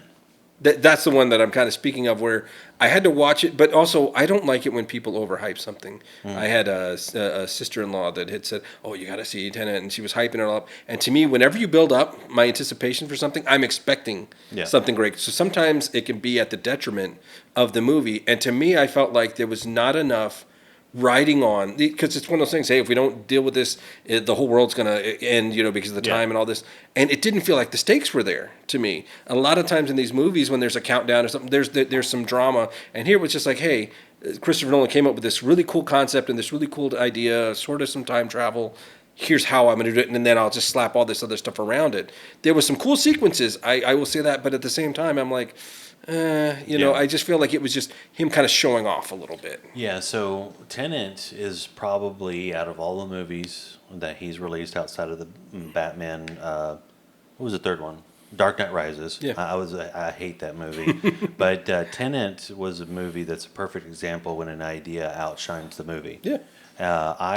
Actually went to the theaters because, remember, that was the first movie released after COVID. So I was in the theater. And it was me without your mask. It was without my. This is Texas. This was Texas, dude. There was no mask. No, you had to bring your mask, but you had your Batman mask on. Yeah. I guess. But for me, I was there with two other people, and here's the problem. So I haven't actually gone back and rewatched it. But I haven't done that yet. But I think part of the issue is your experience with the movie, right? So for me, there's always been, for whatever reason, always with his movies, there's always some sort of issue with the mix of the sound. So the very beginning sequence where the terrorists attack the opera, it was so loud. I'm not kidding you. I was like this. Yeah. I had my fingers pressed in my ears, and like I missed about 10 minutes of the movie because I got up and I went to the theater manager and I said, "Hey, it is too loud. Like, I understand that it has to be loud, but it doesn't have to be that loud." And even when they actually turned down the volume of the movie a little bit, but anytime that there was like a gunshot or a musical sequence, it would blow out my ears. So imagine the final sequence where going backwards and forwards. So I haven't gone back and watched it because another example, and we'll get back to Christopher Nolan, is Avengers Endgame. Like my first time I saw the movie, I hated it, and here's why. I had fallen through the ceiling of a house that I was working on, and so I had bruised my ribs. So I was sitting in a seat like this, and it was extremely painful. So the entire movie, I was in pain. So I'm watching this phenomenal movie, and I was in pain. My experience sucked. So the next time I saw it, absolutely thoroughly enjoyed the movie. But back to Tenet, I think what happened with Tenet was the whole, I spent the movie like this. I really did watch the movie. Anytime something happened, I'd use my fingers to close up my ears. So I would go back and watch it. But I think that for me, when it comes to Christopher Nolan, I like him a lot because he understands film. I think more so than most of the directors that are out there putting out God knows what. Yeah. Well, and like you said earlier, he'll actually shoot, kind of like Tombstone, he'll shoot things real. Yeah. Like he's creating, like Inception is an amazing movie, and they shot most of that practically. I can't wait to show him that movie. Like 90%, I would say, was done practically. It's like just amazing. And he's using the same people over and over again. He's got like his same batch of actors that he keeps using over and over again. You get a set of people around you, you keep using them. And I love, once again, like if you look at it, when you have Tom Hardy saying, how they're going to get into his head, Cillian Murphy's like the relationship with the father. Ooh, I love that, because then it kind of breaks it down and how it gets simplified into, okay, it's not, we don't need to get him in this complex, hey, you need to sell your company. You need to be your own man. You need to do your own thing and know that your dad loved you in spite of, him not saying or not proving it. And it comes down and it just boils down to that essence of that, at least that part of the of the movie, So I mean, and of course I love my dad, I want to make him proud. So anytime I can relate, to something, that really gets me, because once again, it's like you're pulling at my heartstrings at that point. And when you can have the humanity in there along with the action, along with the crazy idea of, can you actually enter someone's mind and their dreams and that type of thing? I don't know, maybe, but not, I mean, it makes it seem like you could. Well, here's my experience with that movie, and this is part of the reason why I love Chris Nolan, is because I've enjoyed a vast majority of his movies. So it's at the point where, and I'm being vague because he hasn't seen the movie, but at the point where the van starts going off, like I was holding on to my seat. You were just... And I was holding on, and like that, there was still like 45 minutes left of the movie when that happened. So like when the movie is over with, like my hands hurt because I was grasping onto the seat. It was an experience. I was so into the movie that like I was just like this, because like when the van starts falling, you're like, it falls for like 2 hours. Yeah, yeah, it You know, really not does. really, but you get what I mean. Right. But yeah, Another layer, another layer, another layer. So for me, like I like Chris Nolan because he's phenomenal when it comes to the direction. He is. So my first interaction with Chris Nolan is actually my favorite dramatic movie of all time, and it's Memento. So I have forgotten so many things in my life, kids' birthdays, stuff like that. But I remember being at the house I was living in called Team House. My best friend Daniel comes walking in the door, and he's like, "You have to see this movie," and I was like, "What movie?" And he goes, "It's called Memento." And I was like, okay, because I had no trailers, never heard of it. And he's like, the movie plays backwards. And I was like, sold. So like the next day, we'd all go to Grapevine Mills Mall because that's where we had to go to see this movie. Yeah. It's the only theater in town playing it. Yeah, AMC 24 or something like that. We go there and we watch the movie, and I was absolutely just taken. Like, it's my favorite movie score. It's my favorite dramatic movie.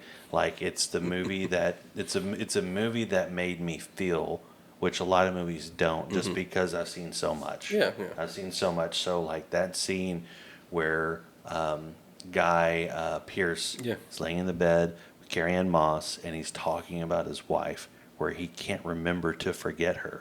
Like, he can never move on past the murder of his wife because his brain will not allow him to, because he can't make new memories. Yeah. So he can never remember to forget her. He's one of the most tragic characters ever created. Yeah. And then, that on top of Sammy Jenkins. I don't know how well you remember the movie. It's my favorite movie, so I remember everything about it. Gotcha. But like, it keeps on compounding on like this world. And then like the beginning of the movie is the end of the movie, but like, there's still a twist. Like, it's like the huge twist is like, oh yeah, you're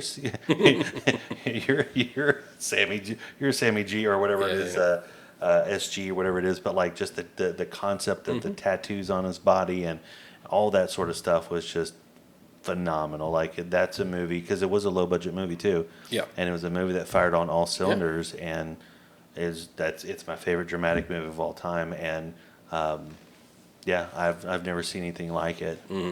Yeah, well, and so if you look at it in terms of Nolan, and he writes it and he directs it, that doesn't happen very often Well, anymore. he generally writes with his brother Jonathan. Right. But when you go back, like I just saw recently Robert Rodriguez doing an interview, and they were saying, what is it about you and, like how you make your movies and why you can make them so cheap and so fast? And he's like, well, not only do I write it, I direct it, but I also edit it. Yeah, he's on the like, fly. one of the big things is that he says, I don't understand how Hollywood is that they'll go out and they'll shoot stuff, and the director has his own idea, and then they'll shoot it, and then they'll send it to an editor that has no idea of anything. He'll have the script, whatever, but then they'll cut it, and they said, oh, we need you to go and we need you to go out and reshoot. You need to do reshoots for 2 weeks, whatever, and spend a couple more $1 million to do it. And that's how all of these budgets and everything get bigger and bigger. He's like, if the guy that conceptualized it, directed it, and knows exactly what's going on is going to edit it, why you don't need all these extra moving parts? And he just gets in there and does it. And so I think whenever you can, obviously you need people to make the magic,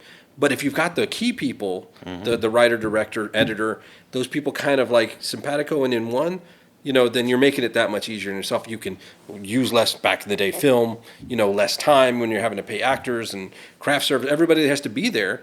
Hey, we got it. Like, he literally will shoot and have things done. Like, he'll have people done in a day, and they're moving on to something else. And that's how we can get so many big actors on this stuff, because, hey, you don't need to take 6 months out of your life to come and shoot my movie. Take a week at most, and you're in the movie.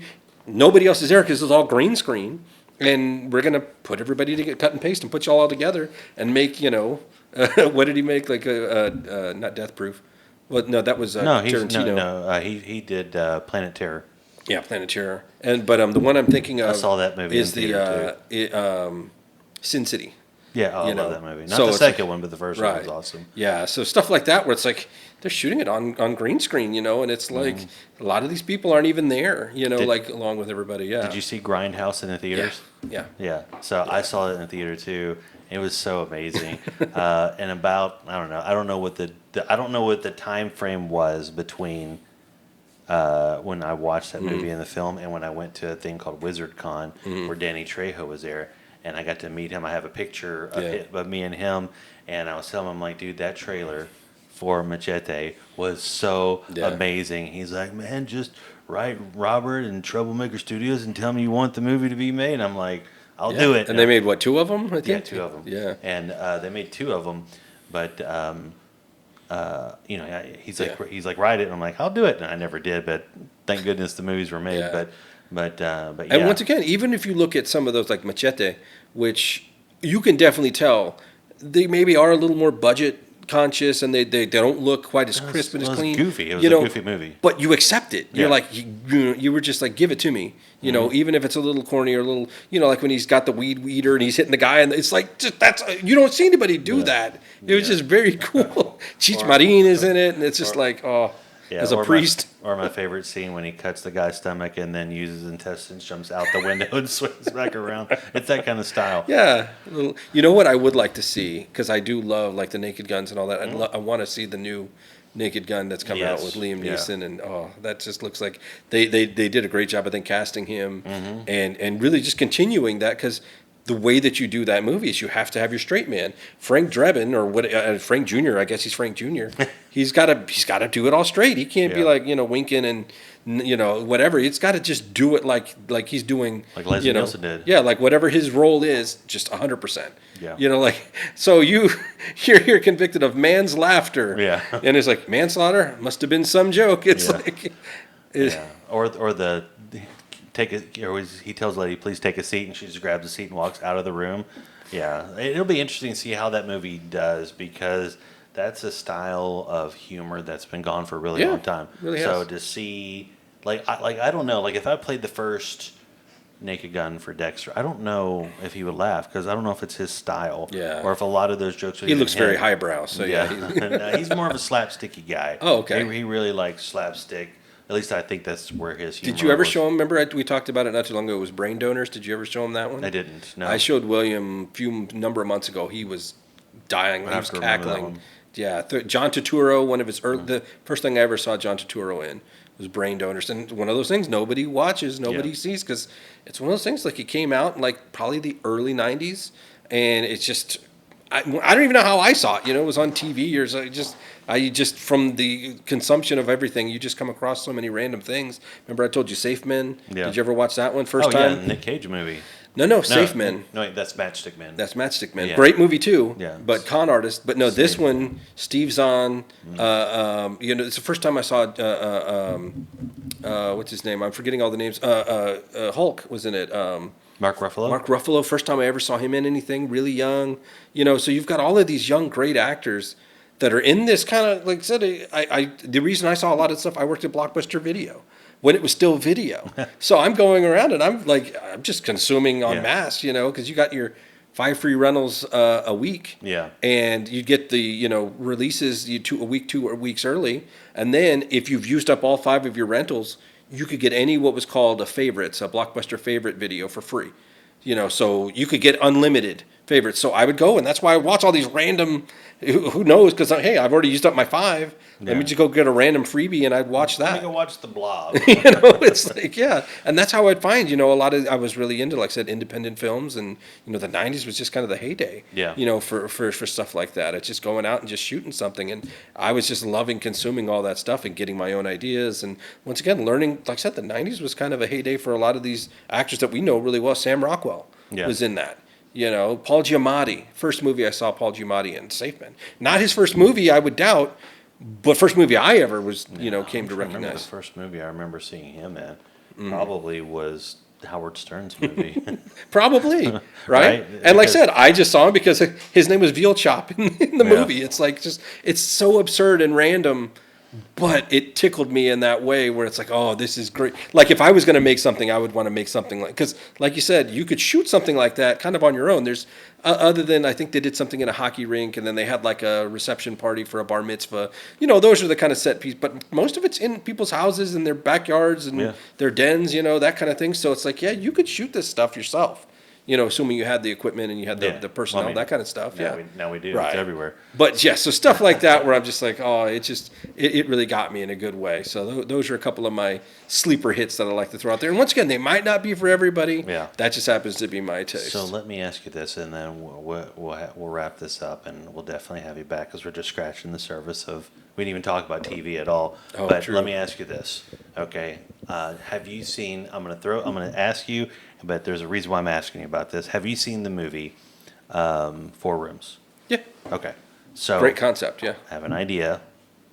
Me personally, Okay. right? This is the only given them enough, but we'll talk about it more because I didn't know that you'd ever wrote anything. Mm-hmm. So the concept, and I'm not saying it to you because you don't know, but I'm saying it to them. The concept of 4 Rooms is you have 4 writers, 4 directors, and they all film 4 short stories that make up one movie. Yeah. There's one central character, it's the bellboy. Yeah. Okay. So like for me, like I have an idea for a Christian movie that's similar to that. Right. So we have 4 different people. It doesn't even have to be 4. Yeah. It could be like 2. It could be 3. Whatever. Write 4 stories and then we film all of them, put together, and then throw it out there on the internet and see That's what very happens. But my particular concept, I'm not going to exactly tell them, but we can talk about it. Is it is a story about 2 brothers. One of them is gay. One of them is not. And it's the way, and the story is about how the church treats both of them. And the difference between the way the church treats both of them. And that is a story that I'm currently writing. But there's I left out a whole bunch of nuance, of course. Sure. You mean, we'll only have like 30 people, 40 people watching each episode. But still, just the idea of like, want any spoilers. I don't want people to take my idea wrong because there is something that I'm leaving out between the brothers. But yeah, that's something I've been working on for a minute. That I think that if we have maybe 4 stories that revolve around maybe like one church, or just church in general, doesn't have to be the same spot, but like 4 different stories, 3 different stories, 5 different stories, short stories filmed all together with the same thing, telling stories. I think that could be something. Yeah, and even if you looked at it from a perspective point of view, like where it's like, think of like you've got the 4 rooms, but then also if you look at like what was the Tarantino's first hit was the Reservoir Dogs. Not Reservoir Dogs, the one that came after. His Pulp Fiction, where it's like it's one central story, but you get Butch's portion of it, and then you get Vincent Vega's taking Mia out. So it's kind of that same thing where you can say you've got your central idea, but now what's going on over here? What's going on over here? And then once again, it was very cool how he shot it, just kind of out of sequence, where it's like, are they dead? Are they alive? Are they that type of thing? He was just dead. I saw him. No, wait, this took place like 3 days ago. Yeah, so that's very cool. That's a very cool concept. And it's like I said, but it can be done in such a way where it's like, even if you had the same running theme, it's like, hey, well, just like when people say, if you witness a car accident and you got 4 or 5 different witnesses, everybody describes it differently because they have a different point of view, their own different interpretation of what they saw. That person's at fault. No, that person's at fault. This person was on their phone. This and whatever. So everybody's given their own 2 cents. Even with cameras, like if somebody's recording something and it's like, well, they had that one angle and it looks bad from that angle, and you see the other angles, okay, weren't anywhere close to touching them, what you said, that type of thing. So yeah, it's if you can look at it from that vein, where it's like, yeah, you can have your story and your idea and your brothers and that type of thing, but it's like, okay, I love it when you can try to get, like I said, once again, into the head and the psyche of somebody. It's like, okay, why is this person condemning the brother or the gay one or whatever, and what's going on in their lives and in their hearts, and what kind of hardened them to get them to this point? And so, once again, when you start to look at it through the lens of someone else, then that's also what helps, you just start to understand, like, there's certain movies where they call it like an anti-hero, or you've got somebody who's essentially a bad guy, but they do good things, so it's like, it doesn't necessarily justify, but you can kind of see still some of the humanity that's within somebody. And I think sometimes all we want to see or focus on is either all the good that somebody does or all the bad that somebody does, and realize that, hey, we're a mixed bag, like good people are capable of bad things, and bad people can, be very tender. It's like, it's very crazy, So yeah, that could be another way that you could expand and or try to. Because think about it, you could essentially shoot one movie it's the one way the whole way through, and then just get a couple other angles, and then it's like, hey, I didn't think about looking at it from this person's point of view and that person, because sometimes all they are is ancillary. They're just background. But if you could focus and zero in on it, why is that person important or significant? And then can people identify with that or think that, hey, I've had that same perspective or that same, experience that makes me think that's why I've been thinking this. But should I be, or should I be thinking a different way now? Because to me, I think the best movies are ones that will make you think and make you see, is there something in me that I should change? Is there something in me that I can prove? Whether it's I want to be like Hulk and I want to be strong, is there something to say, hey, maybe I shouldn't be judging someone, or maybe I should be more open and saying, look, if I'm supposed to, hate the sin and love the sinner, it's like, well, it's one thing to say it, but it's another thing to do it. Yeah, I totally agree. And I think until we can sometimes see people in that point of view and actually coming through and doing that and living that, sometimes it might take that pushing. And just like when people give their testimony on on a Wednesday night or camp or whatever, sometimes that's all that person needs to start going in that direction or getting some healing. And because whatever is going on in our head, whether it's the Lord speaking to us or something else, or it's just our own self speaking to us, sometimes we don't realize when we've been led astray. Yeah. And sometimes we need to have something that kind of brings us back and focuses things a little bit better. The way that I can describe it is a conversation that I just had with Dexter about recognizing that every person on the planet is an image bearer of God, right? Yeah. So I think that's a fundamental issue that's going on with the church. It's like they're not understanding that simple concept of, yes, this person is doing stuff that we look at as sin, but we're also in that same sin, or just in a different kind of sin, and that they are image bearers of God. And if we're a Christian, if I claim Christ and I know that this person over here isn't, then like they're an image bearer of God too. So like it's not about accepting the sin, it's about displaying the love of Christ through our actions. And I think that the church in general is missing that. I think that there's two pendulum swings, and then I promise Dexter we're done. As I think that there's two pendulum swings, right? You have the hard-nosed Christians that like, I hate LGBT people, right? And then you have the other side where like it's okay, you can be that way, God still loves you, right? Both sides are displaying hate. They are. It's the people that we have to find the happy medium and realize that like, okay, LGBT is not the problem. Adultery is not the problem. Alcohol is not the problem. Drugs is not the problem. Like lying is not the problem. The problem is a core issue with their relationship with God and with sin, right? Because I'm not going to go out there to a gay person and be like, you're going to go to hell. I've got too much stuff I know inside me. I've got problems here that I'm still trying to work out. So why would I even go to you and try to judge you or anything like that? Now, if like on the show that I do on Twitch, like if somebody comes in there and says, hey, how do you feel about this?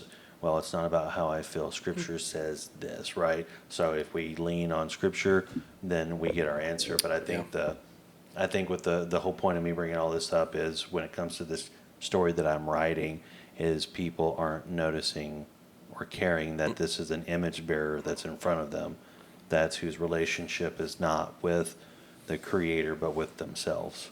So, but yeah. And cool. I like your ideas you threw out there. I'm telling you, we're going to start talking about this more, because one of the things I learned from you is you drink pickle juice. I still will. I unlike Cool Whip, I never gave it up. And then I really never knew, because we never actually went down that road before, to know that you wrote and filmed some stuff. I think that's awesome. But at the end of all of the, I know this may put you on the spot. Maybe I need to start telling people before we hit the go button. But at the very end of each one of the shows, I give the floor to you.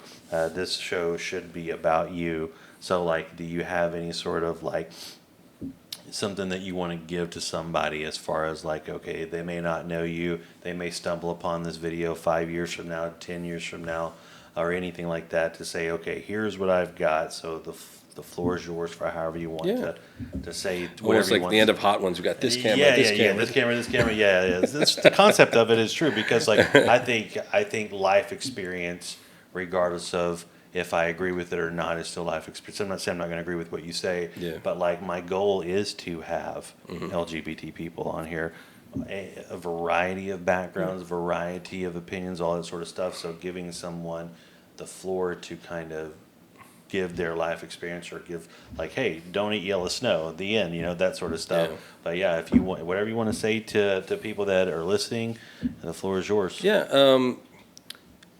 I'm a firm believer in still thinking. Obviously, we're believers and we have to have faith, but just in general, whether you're a believer or a non-believer, I always say just use your brain. I tell this to my kids all the time. I tell this to myself when I'm working on something, because it's like I said, that's the strongest muscle that we have right there is between our ears.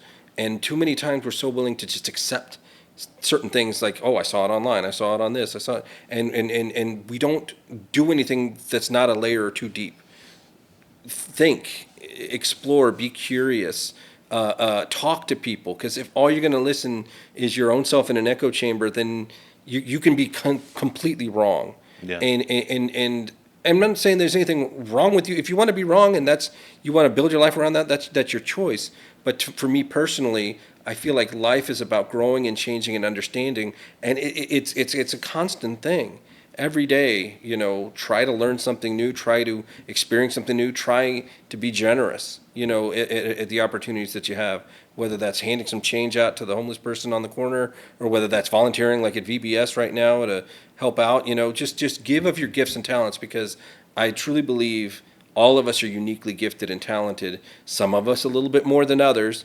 There's so many things that I feel that I'm blessed and capable of doing, but don't point all of that inward and point it, hey, there's a reason why I am this way. There's a reason I think this way. There's a reason I can speak this way.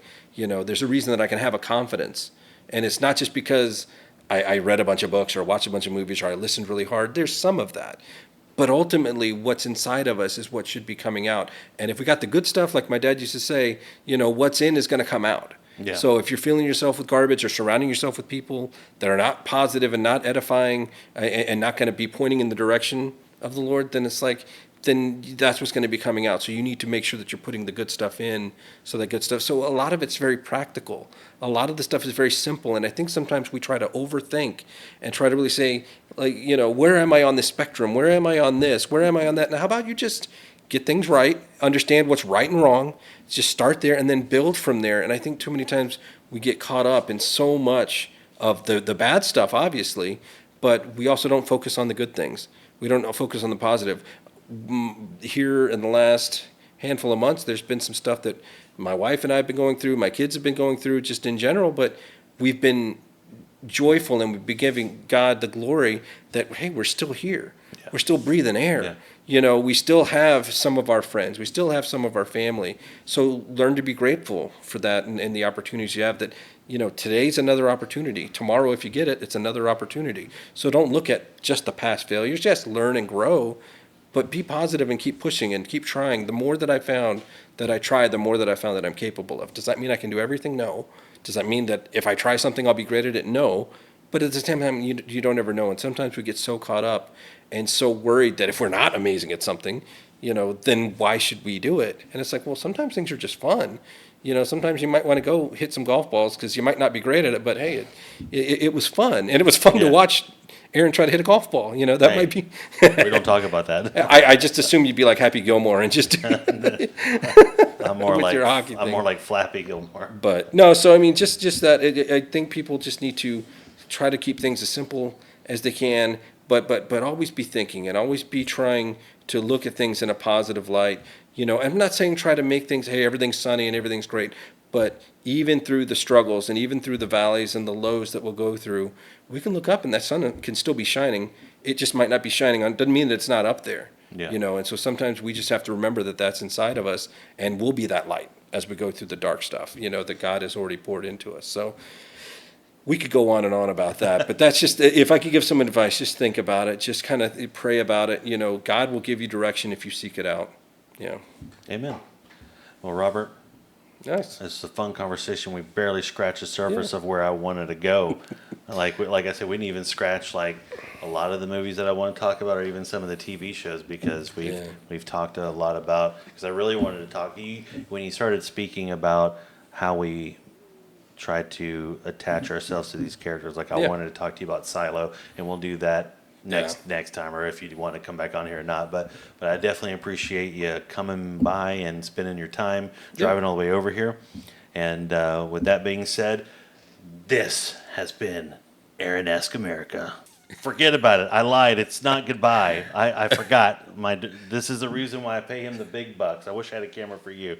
So last show, was it Chandler or wasn't Fred? That was Chandler's. Okay, so Chandler, you didn't remind me on Fred. We need to remember that. Maybe I need to put a book. Okay, so this is going to be an important vote for you because you actually are a huge fan of film. Mm-hmm. Okay, so I started this when I went out with Chandler. Okay, what did he choose?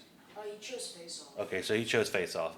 Don't let that change your mind or anything like that. So there is an ongoing thing with me and one of my friends. I'm not going to tell you which one's which, but what is a better movie, Face Off or Con Air? That's actually a pretty good question. I love the concept of it. Mm-hmm. I would probably lean towards Face Off for a specific reason. John Travolta. Mm-hmm. Not that Malkovich and all the other people. Danny Trejo, all of them, yeah. Con Air is awesome and it is classic and quotable. Put the bunny back in the butt. It's greatness. Steve Buscemi. You got all of these great actors, but something about that dynamic of having, and John Woo. Who did the other one? He did both of them. No. John Woo. John Woo just did Face Off, but still and that concept. I mean, who hasn't hijacked, and tried to prison escape or whatever? So if I want to dumb it down and kind of prop up my option, Face Off, because you've got these two characters, these central people, and you're cutting your faces off and you're making them switch in their voice. It's like. Okay. So I'm going to go Face Off, not because I don't like the other, but because I think there's a little more depth and a little more cool concept to that. Okay. So that's 2-0, and that was Aaron-esque America for the final time. Well, not the final time. I mean, you know what I mean. Goodbye. Aaron-esque America, we're talking real life. Truth, love, and struggle, no filters, no hype. From the heart of the people to the soul of the land, he's asking the questions you'll understand. Aaron-esque America.